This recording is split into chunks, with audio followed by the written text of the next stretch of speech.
प्रथम प्रश्न शस्य चपোৱা আৰু শস্য ভৰ্তি হোৱাৰ সময়ত কোনটো বিহুক ধন্যবাদ জ্ঞাপন হিচাপে পালন কৰা হয় শুদ্ধ উত্তৰটো হ'ল ভোগালী বা মাঘ বিহু পৰৱৰ্তী প্ৰশ্ন অসমৰ সৰ্ববৃহৎ পৰ্যটকৰ আকৰ্ষণৰ কেন্দ্ৰ কোনটো শুদ্ধ উত্তৰটো হ'ল কামাখ্যা মন্দিৰ পৰৱৰ্তী প্ৰশ্ন অসমীয়া সমাজত কোন জীৱক উৰ্বৰতাৰ প্ৰতীক হিচাপে বিশ্বাস কৰে শুদ্ধ উত্তৰটো হ'ল মাছ পৰৱৰ্তী প্ৰশ্ন অসমীয়া সমাজত লৰা সন্তান জন্ম হলে সন্তানৰ পিতৃ মাতৃয়ে কোনবিধ খাদ্য আশীৰ্বাদৰ কামনা হিচাপে বিতৰণ কৰে শুদ্ধ উত্তৰটো হ'ল মাছ পৰৱৰ্তী প্ৰশ্ন অসমীয়া মহিলাৰ প্ৰধান সাজ পোছাক কি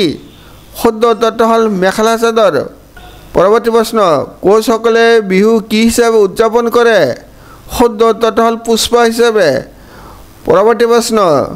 কোনজন অসমীয়া চলচ্চিত্ৰ নিৰ্মাতাই পোন প্ৰথমবাৰৰ বাবে বিহু পতাকা অংকন কৰিছিল শুদ্ধ উত্তৰটো হ'ল নিপ বৰুৱাই পৰৱৰ্তী প্ৰশ্ন অসমীয়া পুৰুষসকলে পৰিধান কৰা মুখ্য পোছাক কি শুদ্ধ উত্তৰটো হ'ল ধুতি আৰু চুৰিয়া পৰৱৰ্তী প্ৰশ্ন প্ৰতিটো বিহুৰ আগদিনা কি নামেৰে জনা যায় শুদ্ধ উত্তৰটো হ'ল উৰুকা পৰৱৰ্তী প্ৰশ্ন শিৱদৌল বিষ্ণুদৌল আৰু দেৱীদৌল অসমৰ ক'ত অৱস্থিত শুদ্ধ উত্তৰটো হ'ল শিৱসাগৰত পৰৱৰ্তী প্ৰশ্ন বিভিন্ন প্ৰকাৰৰ ক্ৰীড়া যেনে ম'হ যুঁজ কণী যুঁজ কুকুৰা যুঁজ আদি কোনটো বিহুৰ সৈতে সম্পৰ্কিত শুদ্ধ উত্তৰটো হ'ল মাঘ বিহু পৰৱৰ্তী প্ৰশ্ন বিহুৰ গামোচাত তোলা ৰঙা ফুলৰ কিহৰ প্ৰতীক শুদ্ধ উত্তৰটো হ'ল উৰ্বৰতাৰ প্ৰতীক পৰৱৰ্তী প্ৰশ্ন পঞ্চতীৰ্থ কি শুদ্ধ উত্তৰটো হ'ল গুৱাহাটী মহানগৰত থকা ৫টা মন্দিৰ যথা কামাখ্যা উমানন্দ নৱগ্ৰহ উগ্ৰতা আৰু অশ্বক্লান্ত মন্দিৰক একেলগে পঞ্চতীৰ্থ বুলি কোৱা হয় পৰৱৰ্তী প্ৰশ্ন আলি আই লৃগাং কোন জনগোষ্ঠীৰ উৎসৱ শুদ্ধ উত্তৰটো হ'ল মিচিং জনগোষ্ঠীৰ পৰৱৰ্তী প্ৰশ্ন অসমীয়া সমাজত বিয়াৰ আগদিনা ৰাতি পালন কৰা অনুষ্ঠানটোৰ নাম কি শুদ্ধ উত্তৰটো হ'ল আদিবাস পৰৱৰ্তী প্ৰশ্ন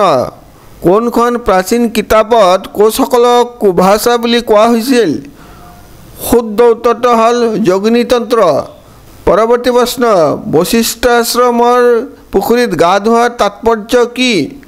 শুদ্ধ উত্তৰটো হ'ল এই পুখুৰীত গা ধুলে দীৰ্ঘ জীৱন লাভ কৰা হয় বুলি বহুতে বিশ্বাস কৰে